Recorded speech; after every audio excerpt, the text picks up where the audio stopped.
Hey guys, welcome to my channel. So, two new things have come out about the Idaho case and Bryan Kohberger. So, the first thing is we may have found a link to Bryan and the victims, a possible answer to how Bryan basically laid eyes on them and how he picked them to do what he did. I mean, I guess this could be one of two things. Either that is when he first laid eyes on them, and that is how he first came in contact with them, or it was another way and then he went into the restaurant. But here, let me back up here. So let's read this article. This is a People magazine. We have two articles. So People was the first one, I think, to put out the article. Fox did it at 12:44. Let me see when People's was at 4:44 the day before. So People was a whole day before. But let's read Fox's first because they have like pictures and a little bit more stuff in the article, I feel like. Okay. So the title is Bryan Kohberger ate at Idaho restaurant where two victims worked. Report. Idaho murder suspect Bryan Kohberger ate at a local Moscow restaurant where two students he's accused of stabbing to death worked as waitresses, according to a new report. A former employee at Mad Greek told People magazine that Kohberger, 28, visited the restaurant at least twice and ordered vegan pizza before the November 13th quadruple homicide. It looks like he's finding a reason to go to the restaurant, and it's not the pizza. Former FBI profiler Mary Ellen O'Toole referring to Bryan Kohberger's visits to Mad Greek. Madison Mogan, 21, Xana Coronado, 20, both worked at the eatery on South Main Street in downtown Moscow. The staffer said that Kohberger stood out because he had checked to make sure his food had not come into contact with animal products. Although Mad Greek's menu features Kira's amazing vegan pizza with sauteed red and green peppers, onions, mushrooms, spinach, and tomatoes, the eatery specializes in lamb and beef dishes. Former FBI profiler Mary Ellen O'Toole said it is noteworthy that Kohberger would select a restaurant with a heavy meat focus, given his strict vegan diet. Bryan Kohberger was likely motivated by sexual arousal and hatred, experts. Okay, I guess it doesn't finish. But that's like, actually, that's another article. Maybe we'll read that on a live sometime. Okay, so let's continue with this. His aunt told the New York Post that he wouldn't eat food from a pot or pan that had been used to prepare meat. It looks like he's finding a reason to go to the restaurant, and it's not the pizza, said O'Toole, who worked in the agency's esteemed behavioral analysis unit. Here's a picture of the restaurant.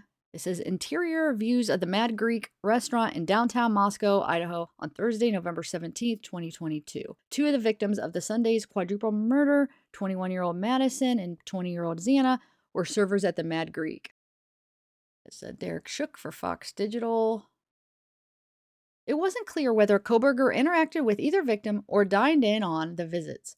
The criminology PhD student is accused of ambushing and fatally stabbing Mogan, Xana, Kaylee, and Ethan in the early morning hours of November 13th at an off-campus rental home.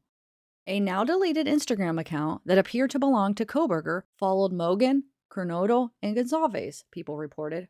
O'Toole said she'd like to know whether he had followed the women before eating at the restaurant where two of them worked. Yeah, that'd be interesting to get the dates of when he went to the restaurant and when he started following them and messaging one of them. Because that's what I'm saying. I was saying that at the beginning. Is that the first time he actually seen them, or did he already have his eyes on them and then found out where two of them worked and then went there to watch them? So here is the menu, at least part of the menu. Gonna make me hungry now. Okay, so if he saw them there in person, that could have been enough to generate his interest. Or he could have gone there because he'd already identified them, she said. That's basically what I was just saying. Either way, that's significant. I'm sure law enforcement is finding out their work schedules and if they were there at the same time. Kohberger had repeatedly messaged one of the female victims on Instagram beginning in October. Okay, so when did he visit them at the restaurant? It didn't say yet, right? He slid into one of the girls' DMs several times, but she didn't respond, the source told People. Basically, it was just him saying, "Hey, how are you?" But he did it again and again. The report didn't identify which victim he messaged. Investigators are aware of Kohberger's visits to the restaurant and have interviewed employees and the owners of Mad Greek. They have also collected surveillance video from the restaurant and surrounding businesses. So here is a picture of the outside. This was taken Thursday, November 17th also. If all the staffer remembers is his order and nothing else, that's important, O'Toole said. It suggests he doesn't stand out like a monster and has the ability to fit in and be normal, which is what has allowed him to get along until this point and allowed him to go back to normal life after he committed the murders, she told Fox Digital News. The Washington State University graduate student is charged with 4 counts of first-degree murder and 1 count of burglary. He has denied the allegations through his lawyer and is being held without bail at the Latah County Jail. Okay, so that's that. Now here's the people one. It says, here, let me zoom in a little bit. Idaho suspect Bryan Kohberger visited restaurant where 2 victims worked at least twice before killings. In the weeks before the slayings of 4 University of Idaho students last November, the man now accused of killing them allegedly ate at the restaurant where 2 of the victims worked. According to a former employee at the Mad Greek restaurant in Moscow, Bryan Kohberger came in at least twice to grab vegan pizza. 2 of the victims, Madison and Xana, were servers at the restaurant. It's unclear if either woman ever waited on Kohberger, or if they even interacted, but People confirms that a now deleted account that appeared to belong to Kohberger once followed both Mogan and Coronado on Instagram, along with the 3rd female murder victim, Kaylee Gonzalez. People has also confirmed, via an investigator familiar with the case, that law enforcement is aware of the restaurant visits and that investigators have interviewed employees and owners of the Mad Greek. They have also collected surveillance video from the restaurant and surrounding businesses. The former employees tell People that there was nothing suspicious about Kohberger's visits to the Mad Greek, and that he only stood out because he had a particular order. A strict vegan, Kohberger would check to make sure that his food had not come into contact with animal products. Okay, so that's that, which is interesting.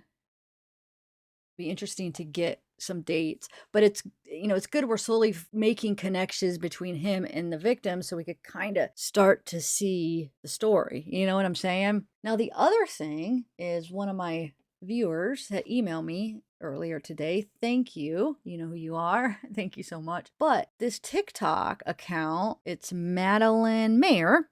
Okay, I'll play it. I'm not going to play it with the music, but there's music playing behind. So Xana commented on this. Let me play it real quick, and then I'll show you her comment. But she commented on it that night, that morning. It says November 13th, but it doesn't have a time. Does anybody know a way of getting a time? Because if we could get a time on when she commented, it could give us a more narrowed timeline as far as, so it says in the affidavit, was it 4/12 that was her last activity?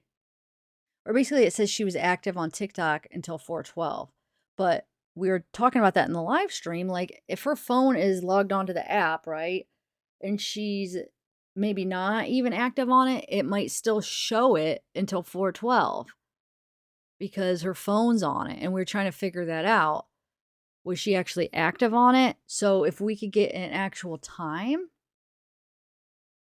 for this, let's say this says like 4/12, then we'll know, wow, she was actually active on it up until that, or 4, or just to kind of see, was this her last activity on TikTok? Because we know her last activity was on TikTok, right? At least it seems like that, because 4/17, well, Bryan is leaving the house and already on a surveillance or ring at 4/20, and then 4/17 is when the audio, this video from the neighbor's house picks up the audio of like a loud thud, a dog barking, and whimpering, okay? And she's active till 4/12 on TikTok. So did he kill her and Ethan between 4/12 and 4/17? I'm thinking probably around 4/17 when that audio picked it up. And then he went right out and into his car and left. But it would just be interesting to see when this was, to see if this was like right before. So here it is. She writes Queen. So let's read a few comments back to her. And most of them are after the fact. I think all of them, that know the case. So this is, was this while she was on TikTok at 4 a.m.? R.I.P. Xana. There's no way to know. Best not to assume. It was posted on November 13th. So yeah, you can see 11/13/2022. Yes, it was. This was her last comment before she died. She was on TikTok wide awake. Yeah, there is, because they died between 3 and 6, November 13th. So this was after midnight. If it was posted on the 13th, it happened sometime between 12 a.m. and 4 a.m. Well, yeah, we know that. It's sometime between 12 a.m. and 4:12 a.m. 12 a.m. and 4:12 a.m. That sounded weird when I said it first, but because we know she was active till 4:12 or on TikTok. My heart, rest in peace, you beautiful soul. RIP to you all, and then tag Xana, and then somebody says she's not going to see this, mate. Called being respectful, so maybe you should do the same. My mentioning her, she won't see it. I'm thinking they meant why I'm mentioning her, she won't see it. Don't be so insensitive, mate. 69 is so unfunny, Gazer. You're literally 13, Gazer. Mush, I'm 14 in a month. Literally a child. Parents are doing an awful job. Literally a child, but bro has 69 in his name thinking he's funny. Not my problem when my parents done it. Is it not, mate? I don't know. I'm probably not going to read all these. They're talking about other stuff. Somebody says this generation is done. How old are you, Mush, if you're so bothered about my age? Wait, who's Mush? Who are they saying Mush? I don't see a name as Mush. Bears Mush. Do you guys? Who's Mush? Somebody, Mush must have deleted their account or something, right? Your logic needs to be knocked out. You're soft skull. Grow up and respect the dead. You were so loved, Xana. There we go. Get back to the point, guys. Oh, darling, I'm in Australia and I feel heartbroken. RIP, Angel. This has to be when she was on TikTok right before. Oh my God. RIP, Angel, uplifting people even in your last hours. It's horrifying. She was just on TikTok watching this video while some stranger was in her house, and minutes later she was gone, which we don't know when this was. It could have been anywhere from 12 to 4, which I'm guessing it probably was a little bit later, because if she didn't get home till like 1:45 to the party, it was probably sometime after 1:45. I'm guessing it probably was like, well, I guess, I don't know. That's hard to say, but so I would say it was after 2 in the morning. It'd be kind of safe to say, right? I mean, she could have been on TikTok at the party, but chances are it was probably after she got home. It might really have been her last comment. How are you doing, love? Makes my heart so sad. I hope you're doing okay. She hasn't posted since. Well, yeah. Sending you love, Queen. We mentioned Xana was here. Queen, RIP, Idaho Murders. I hope you are doing okay. I feel so bad. Maddie Mary, you were one of the last people, if not the last, to make her smile. She always with you. Okay. That's, I don't think I'm gonna, yeah, I guess that is all. I was gonna say I'm probably gonna stop there, but it looks like that's all the comments. Or did Madeline actually comment back? Hold on, let me see. Madeline, the creator. No. Is there a way to actually see everything that she commented on? Probably not. I'm not that familiar with TikTok.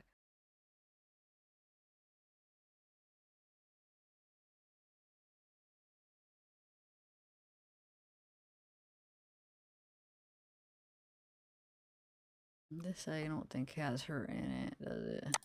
No, I don't know who that is. Is that her? Wait a minute.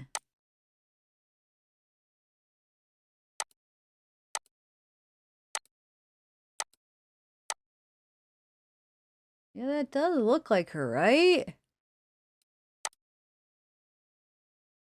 I think it's her. Oh, that looks like that hurt though, dude. Like her neck. Oh man. Poor. Wonder if she got hurt that she could have broke her neck, like seriously. I wish she had more TikTok. She seems fun. She really does. All right, let me see. This is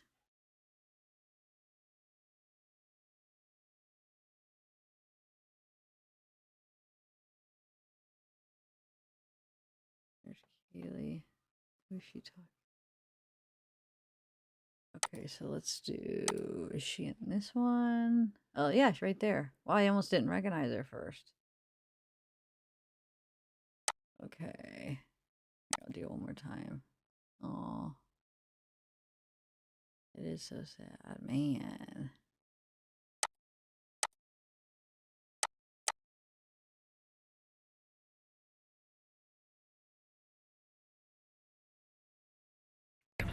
This is my Prada shirt.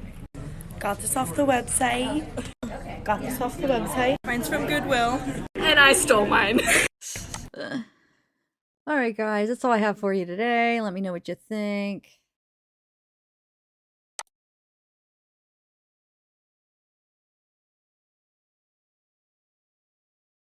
Wonder if she commented on any of her other ones.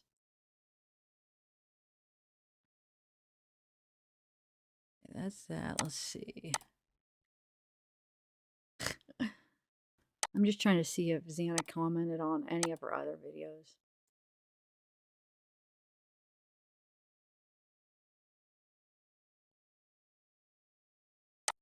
Let's see.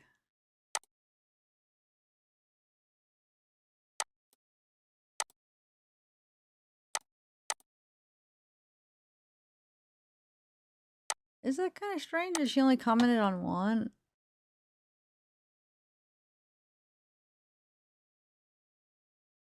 I don't really know if that's normal for TikTok, but yeah, probably, I guess. It just depends. Is she close? Is she actually friends with her, or just like, oh, she just watches their TikTok once in a while?